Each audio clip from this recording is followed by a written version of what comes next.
De saint François de Sales, traité de l'amour de Dieu, suite, livre 3, chapitre 10, que le désir précédent accroîtra grandement l'union des bienheureux avec Dieu.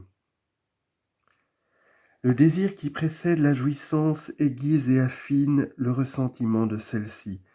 Et plus le désir a été pressant et puissant, plus la possession de la chose désirée est agréable et délicieuse. Ô Jésus, mon cher Théotime, quelle joie pour le cœur humain de voir la face de la divinité, face tant désirée, mais face l'unique désir de nos âmes. Nos cœurs ont une soif qui ne peut être étanchée par des contentements de la vie mortelle, contentements desquels les plus estimés et pourchassés, s'ils sont modérés, ils ne nous désaltèrent pas, et s'ils sont extrêmes, ils nous étouffent.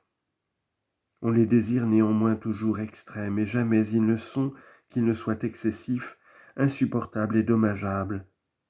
Car on meurt de joie comme on meurt de tristesse, mais la joie est plus active à nous ruiner que la tristesse. Alexandre ayant englouti tout ce bas monde, qu'en effet, qu'en espérance, entendu dire à un chétif homme du monde qu'il y avait encore plusieurs autres mondes, et comme un petit enfant qui veut pleurer pour une pomme qu'on lui refuse, c'est Alexandre que les mondains appellent le grand, plus fou néanmoins qu'un petit enfant, se prend à pleurer à chaudes larmes, de quoi il n'y avait pas apparence qu'il pût conquérir les autres mondes, puisqu'il n'avait encore pas l'entière possession de celui-ci. Celui qui, jouissant plus pleinement du monde que jamais nul ne fit, en est toutefois si peu content qu'il pleure de tristesse de quoi il n'en peut avoir d'autre, que la folle persuasion d'un misérable cajoleur lui fait imaginer. Dites-moi, je vous prie, Théotime, ne montre-t-il pas que la soif de son cœur ne peut être assouvie en cette vie, et que ce monde n'est pas suffisant pour le désaltérer? Ô admirable mais aimable inquiétude du cœur humain! Soyez à jamais sans repos ni tranquillité, quelconque en cette terre, mon âme, jusqu'à ce que vous ayez rencontré les fraîches eaux de la vie immortelle et la très sainte divinité qui seules peuvent éteindre votre altération et accoiser votre désir. Cependant, Théotime, imaginez-vous avec le psalmiste, psaume 41, verset 2, ce cerf qui, malmené par la meute, n'a plus ni vent ni jambes, comme il se fourre avidement dans l'eau qu'il va quêtant, avec quelle ardeur il se presse et serre dans cet élément. Il semble qu'il se voudrait volontiers fondre et convertir en eau pour jouir plus pleinement de cette fraîcheur.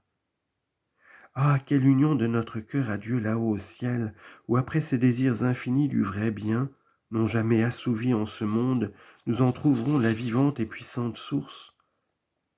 Alors certes, comme on voit un petit enfant affamé, si fort collé au flanc de sa mère et attaché à son tétin, presser avidement cette douce fontaine de suave et désirée liqueur, de sorte qu'il est avis qu'il veuille ou se fourrer tout dans ce sein maternel, ou bien tirer et sucer toute cette poitrine dans la sienne, ainsi notre âme tout haletante de la soif extrême du vrai bien, lorsqu'elle en rencontrera la source inépuisable en la divinité, ô vrai Dieu, quelle sainte et suave ardeur à s'unir et joindre à ces mamelles fécondes de la toute bonté, ou pour être tout abîmée en elle, ou afin qu'elle vienne tout en nous. Chapitre 11 de l'union des esprits bienheureux avec Dieu en la vision de la divinité. Quand nous regardons quelque chose, quoiqu'elle nous soit présente, elle ne s'unit pas à nos yeux elle-même, mais seulement leur renvoie une certaine représentation ou image d'elle-même que l'on appelle espèce sensible, par le moyen de laquelle nous voyons. Et quand nous contemplons ou entendons quelque chose, ce que nous entendons ne s'unit pas non plus à notre entendement, sinon par le moyen d'une autre représentation et image très délicate et spirituelle que l'on nomme espèce intelligible. Mais encore ces espèces, par combien de détours et de changements viennent-elles à notre entendement? Elles abordent au sens extérieur et de là passent à l'intérieur puis à la fantaisie, de là à l'entendement actif et viennent enfin au passif, à ce que passant par tant d'étamines et sous tant de limes, elle soit par ce moyen purifiée, subtilisée et affinée, et que de sensible, elle soit rendue intelligible. Nous voyons et entendons ainsi, Théotime, tout ce que nous voyons ou entendons en cette vie mortelle. Oui, même les choses de la foi. Car comme le miroir ne contient pas la chose que l'on y voit, mais seulement la représentation et espèce de celle-ci, laquelle représentation, arrêtée par le miroir, en produit une autre en l'œil qui regarde, de même la parole de la foi ne contient pas les choses qu'elle annonce, mais seulement elle le représente. Et cette représentation des choses divines, qui est en la parole de la foi, en produit une autre, laquelle notre entendement, moyennant la grâce de Dieu, accepte et reçoit comme représentation de la sainte vérité. Et notre volonté s'y complaît et l'embrasse comme une vérité honorable, unie, utile, aimable et très bonne. De sorte que les vérités signifiées en la parole de Dieu sont par elle représentées à l'entendement, comme les choses exprimées au miroir sont par le miroir représentées à l'œil, si que croire, c'est voir comme par un miroir, comme dit le grand apôtre. 1 Corinthiens 13, 12. Mais au ciel, Théotime, ah mon Dieu, quelle faveur! La divinité s'unira elle-même à notre entendement, sans entremise d'espèce ni représentation quelconque, mais elle s'appliquera et joindra elle-même à notre entendement, se rendant tellement présente à lui que cette intime présence tiendra lieu de représentation et d'espèce. Ô vrai Dieu, quelle suavité à l'entendement humain d'être à jamais uni à son souverain objet, recevant non sa représentation mais sa présence, non aucune image ou espèce mais la propre essence de sa divine vérité et majesté. Nous serons là comme des enfants très heureux de la divinité, ayant l'honneur d'être nourris de sa propre substance divine, reçue en notre âme par la bouche de notre entendement. Et ce qui surpasse toute douceur, c'est que, comme les mères ne se contentent pas de nourrir leurs poupons de leur lait, qui est leur propre substance, si elles-mêmes ne leur mettent le chicheron de leur tétin dans la bouche, afin qu'ils reçoivent leur substance, non en une cuillère ou autre instrument, mais en leur propre substance et par leur propre substance, en sorte que cette substance maternelle serve de tuyau aussi bien que de nourriture pour être reçue du bien-aimé petit enfant son. Ainsi Dieu notre Père ne se contente pas de faire recevoir sa propre substance en notre entendement, c'est-à-dire de nous faire voir sa divinité.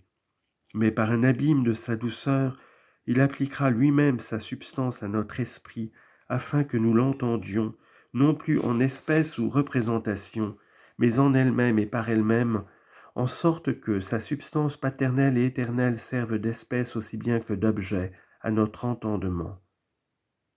Et alors seront pratiquées en une façon excellente ces divines promesses. Je l'amènerai en la solitude et parlerai à son cœur, et je l'allaiterai. Osée 2, 14. Réjouissez-vous avec Jérusalem en liesse, afin que vous soyez allaités et soyez remplis de la mamelle de sa consolation, et que vous suciez et que vous vous délectiez de la totale affluence de sa gloire. Vous serez portés au tétin et on vous amadoura sur les genoux. Isaïe 46, 10. Bonheur infini, Théotime, mais lequel ne nous a pas seulement été promis, mais nous en avons des arts au très saint sacrement de l'Eucharistie, festin perpétuel de la grâce divine.